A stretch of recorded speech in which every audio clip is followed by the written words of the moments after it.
सत्य नारायण व्रत कथा। पहली कथा। व्यास जी और गरीब ब्राह्मण की संपूर्ण कहानी। बहुत पुराने समय की बात है। स्वर्ग लोक में एक दिन देवर्षि नारद जी विचार मग्न थे। वे अपने हृदय में यह सोच रहे थे कि इस कलयुग में जहाँ मनुष्य अधर्म, लोभ, मोह और पाप में डूबा रहेगा, वहाँ कैसे कोई मोक्ष प्राप्त करेगा। कौन सा ऐसा सरल मार्ग होगा जिससे मनुष्य दुखों से मुक्त होकर सुख, शांति और ईश्वर की कृपा पा सकेगा। इन्हीं विचारों में लीन होकर नारद जी चल दिए भगवान विष्णु के लोक वैकुंठ की ओर। वहां भगवान श्री हरि विष्णु अपने सिंहासन पर विराजमान थे। उनके चारों ओर आनंद, शांति और दिव्यता का अद्भुत वातावरण था।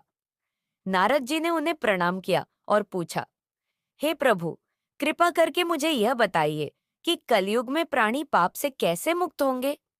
कौन सा ऐसा व्रत है जिससे उन्हें भक्ति, मोक्ष और सुख प्राप्त हो सके। भगवान विष्णु ने मुस्कुराकर उत्तर दिया, हे नारद, जो कोई भी श्रद्धा और भक्ति से सत्यनारायण भगवान का व्रत करेगा, कथा सुनेगा और उसका प्रचार करेगा, वह सांसारिक दुखों से मुक्त होकर मेरी कृपा का पात्र बनेगा।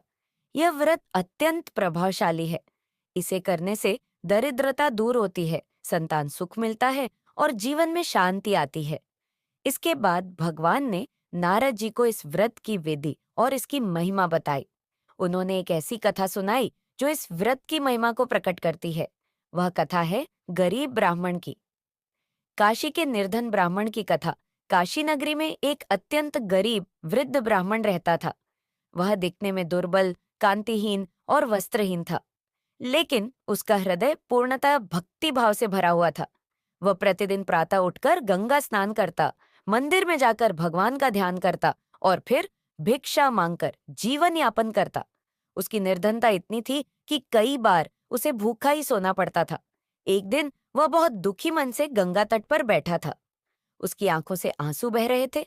वह भगवान से कह रहा था, हे प्रभु, क्या मेरी यह दरिद्रता कभी समाप्त नहीं होगी? क्या मेरे जीवन में कभी प्रकाश नहीं आएगा? उसी समय वहां से देवर्षि नारद जी का गुजर हुआ। उन्होंने उस ब्राह्मण की दशा देखी और उसके समीप आकर पूछा, हे विप्रवर, तुम इतने शोकाकुल क्यों हो? ब्राह्मण ने अपनी करुण कथा सुनाई कि वह ईश्वर भक्त है, लेकिन उसके जीवन में केवल दुख ही दुख है। नारद जी ने मुस्कुराते हुए कहा, हे ब्राह्मण, अब तुम्हारे जीवन में सुख का समय आया है। तुम भगवान सत्य नारायण का व्रत करो और श्रद्धा से उनकी कथा सुनो। उस व्रत को विधि पूर्वक पूर्णिमा के दिन करना, फल फूल, पंचामृत, तुलसी पत्ता आदि से पूजा करना, कथा के बाद प्रसाद का वितरण करना और जो संभव हो दान देना। ब्राह्मण ने नारद जी से व्रत की पूरी विधि सीखी और प्रण लिया कि वह अगले पूर्णिमा को यह व्रत करेगा। व्रत का प्रभाव अगली पूर्णिमा को उसने जैसे तैसे सामग्री इकट्ठा की, कुछ फल, थोड़ा सा गुड़, आटा, तुलसी पत्ता और गंगा जल। गंगा तट पर उसने छोटा सा मंडप बनाकर विधि पूर्वक व्रत किया, भगवान सत्यनारायण का ध्यान किया और कथा सुनी। जैसे ही व्रत समाप्त हुआ, उसके जीवन में धीरे धीरे चमत्कारी परिवर्तन आने लगे। उसे उसी दिन भिक्षा में अधिक अन्न और वस्त्र मिले। एक साहूकार ने उसे कुछ पैसे और एक जोड़ी कपड़े भेंट किए। एक राजा के सेवक ने उसे मंदिर का पुजारी बनने का कार्य दे दिया। कुछ ही महीनों में वह ब्राह्मण सुखी और सम्मानित व्यक्ति बन गया। उसने भगवान की कृपा से अपना जीवन सुधारा और हर पूर्णिमा को यह व्रत करना शुरू कर दिया। वह अन्य लोगों को भी इस व्रत की प्रेरणा देने लगा। इस कथा का सार, भगवान केवल धन या दिखावे को नहीं, श्रद्धा को स्वीकार करते हैं। निर्धन भी अगर सच्चे मन से भगवान की आराधना करे तो उसकी दरिद्रता मिट सकती है।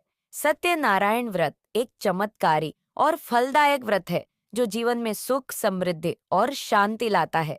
इसलिए कहा गया है, जो श्रद्धा से सत्यनारायण व्रत करता है और यह कथा सुनता है, वह सभी कष्टों से मुक्त होकर ईश्वर की कृपा प्राप्त करता है।